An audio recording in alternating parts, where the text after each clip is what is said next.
ทมปามเดิมดากำเนิด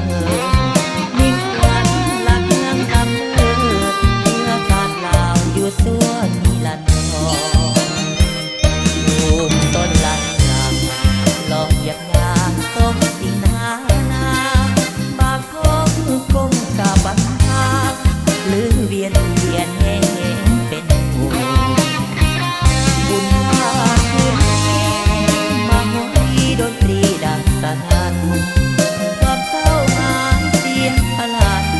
ตั้งลานกันจนแจ้งเขายอม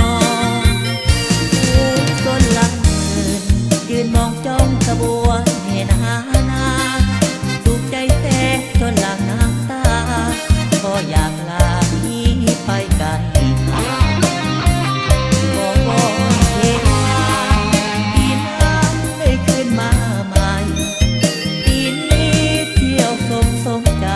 ต้องขอลาไกลเด้อพาทาสห่วงเด้อ